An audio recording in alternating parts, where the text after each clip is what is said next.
ಇತ್ತೀಚೆಗೆ ಒಂದು ದೊಡ್ಡ ಸುದ್ದಿ ಅಂತಾರಾಷ್ಟ್ರೀಯ ಮಾರುಕಟ್ಟೆಯಲ್ಲಿ ಸಂಚಲನ ಮೂಡಿಸಿದೆ.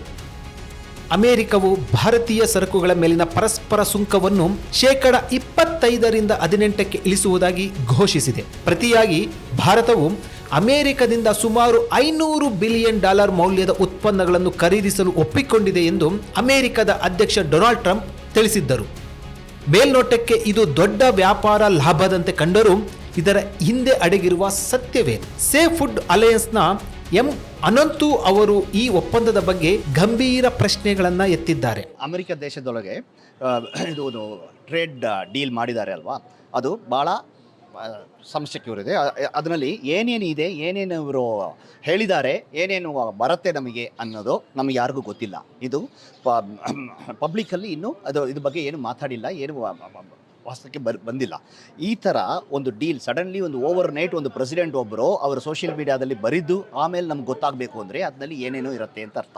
ಅಥವಾ ಏನಿದೆ, ಸೊ ನಮ್ಮ ರೈತರಿಗೆ ಏನು, ನಮ್ಮ ಮಾರಾಟಗಳು ಏನಾಗುತ್ತೆ, ಅವರಿಗೆ ಏನು ಇಂಟ್ರೆಸ್ಟ್ ಅಂತ ನೋಡಿದರೆ ಅವರು ನಮ್ಮ ದೇಶದಲ್ಲಿ ಇರೋ 140 ಕೋಟಿ ಜನಗಳನ್ನೇ ಕನ್ಸ್ಯೂಮರ್ಸ್ ಆಗಿ ನೋಡ್ತಾ ಇದ್ದಾರೆ.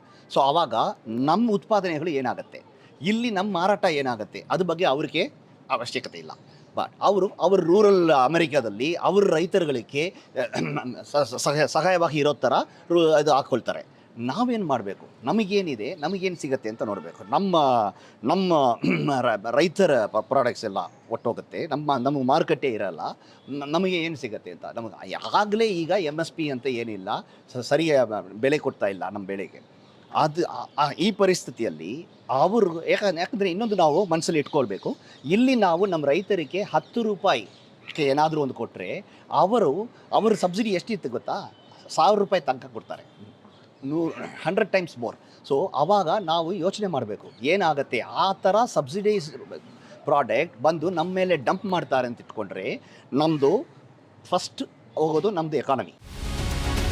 ಅವರ ಮೊದಲ ಕಳವಳವೆಂದರೆ ಪಾರದರ್ಶಕತೆಯ ಕೊರತೆ. ಇಷ್ಟು ದೊಡ್ಡ ಮಟ್ಟದ ಒಪ್ಪಂದವು ಸಾರ್ವಜನಿಕ ಚರ್ಚೆಗೆ ಬಾರದೆ ಮುಚ್ಚಿದ ಬಾಗಿಲುಗಳ ಹಿಂದೆ ನಡೆಯುತ್ತಿರುವುದು ಏಕೆ ಎಂದು ಪ್ರಶ್ನಿಸಿದ್ದಾರೆ. ಈ ಒಪ್ಪಂದವು ಭಾರತದ ರೈತರು, ಗ್ರಾಹಕರು, ಆಹಾರ ಸುರಕ್ಷತೆ ಮತ್ತು ಪರಿಸರದ ಆರೋಗ್ಯದ ಮೇಲೆ ನಿಜವಾಗಿಯೂ ಎಂತಹ ಪರಿಣಾಮ ಬೀರುತ್ತದೆ ಎಂಬ ಪ್ರಶ್ನೆ ಮೂಡಿದೆ. ಅಮೆರಿಕದ ಸಬ್ಸಿಡಿಯುಕ್ತ ಕೃಷಿ ಉತ್ಪನ್ನಗಳು ಭಾರತದ ಮಾರುಕಟ್ಟೆಗೆ ನುಗ್ಗುವ ಅಪಾಯದ ಬಗ್ಗೆ ಗಂಭೀರ ಕಳವಳವನ್ನ ವ್ಯಕ್ತಪಡಿಸಿದ್ದಾರೆ. ಇದರೊಂದಿಗೆ ಭಾರತದ GMO ಮುಕ್ತ ಆಹಾರ ಮಾನದಂಡಗಳಲ್ಲಿ ರಾಜಿ ಮಾಡಿಕೊಳ್ಳುವ ಸಾಧ್ಯತೆ ಬಗ್ಗೆಯೂ ಕೂಡ ಅವರು ಎಚ್ಚರಿಕೆಯನ್ನ ನೀಡಿದ್ದಾರೆ. ಕುಲಾಂತರ ಬೀಜಗಳು ಅಂತ ಹೇಳ್ತೀವಲ್ವಾ, ಜೆನೆಟಿಕಲಿ ಮಾಡಿಫೈಡ್ ಬೀಜಗಳು ಬರುತ್ತಾ, ಜೆನೆಟಿಕಲಿ ಮಾಡಿಫೈಡ್ ಫುಡ್ ಬರುತ್ತಾ, ಅದು ಹೆಂಗಿದೆ ಅಂತ ಅದನ್ನು ನೋಡಬೇಕು. ಅದು ಹೆಂಗಿದೆ, ನಮಗೆ ನಮ್ಮ ಫುಡ್ ಪ್ರಾಕ್ಟೀಸಸ್ ಇರುತ್ತೆ, ನಮ್ಮದು ಫುಡ್ ಸ್ಟ್ಯಾಂಡರ್ಡ್ಸ್ ಇರುತ್ತೆ, ಅದೆಲ್ಲ ಅವ್ರು ನೋಡ್ತಾರಾ ಇಲ್ವಾ ಗೊತ್ತಿಲ್ಲ. ಏನೇನು ಬಂದು ಡಂಪ್ ಮಾಡ್ತಾರೆ ಗೊತ್ತಿಲ್ಲ. ಆವಾಗ ನಮ್ಮ ರೈತರುಗಳು, ನಮ್ಮ ವುಮೆನ್ ಮಾರ್ಕೆಟು, ಸ್ಮಾಲ್ ಮಾರ್ಕೆಟ್ಗಳಿಗೆ ಎಲ್ಲ ಡಿಸ್ಟ್ರಾಕ್ಟ್ ಆಗುತ್ತೆ. ಸೊ ಇದು ಭಾಳ ದೊಡ್ಡ ಪ್ರಶ್ನೆಗೆ ಬರೋ ಸಮಸ್ಯೆ ಇದು. ಇದನ್ನೇ ಪಬ್ಲಿಕ್ಕಲ್ಲಿ ತುಂಬ ಮಾತುಕತೆಗಳು ನಡಿಬೇಕು, ಅದು ತುಂಬ ಇಂಪಾರ್ಟೆಂಟ್. ಸೊ ಸಡನ್ಲಿ ಒಂದು ಪ್ರೆಸಿಡೆಂಟ್ ಬಂದು ಒಂದು ಮಾತು ಹೇಳ್ತಿದ್ದಾರೆ, ಹಾಗೆ ಅವರು 50 ಬಿಲಿಯನ್ನಿಂದ 500 ಬಿಲಿಯನ್ಗೆ ಹೋಗುತ್ತೆ ಅಂದರೆ 100 ಟೈಮ್ಸ್ ಮೋರ್ ಅದು ಹೆಂಗೆ ಬರುತ್ತೆ ಅಂತ ಕೇಳಬೇಕು. ಅದು ಹೆಂಗೆ ನಡೆಯುತ್ತೆ ಅಂತ ಹೇಳಬೇಕು.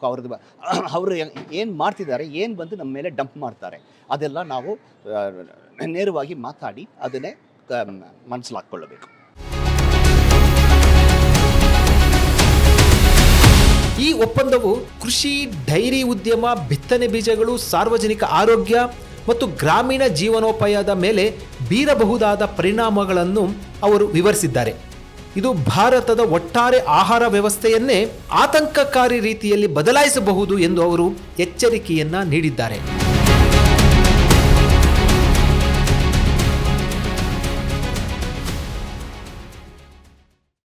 ಹೆಚ್ಚಿನ ಸುದ್ದಿ ಅಪ್ಡೇಟ್ಗೆ ಈಗಲೇ the federal Karnataka YouTube page ಅನ್ನು ಸಬ್ಸ್ಕ್ರೈಬ್ ಮಾಡಿ.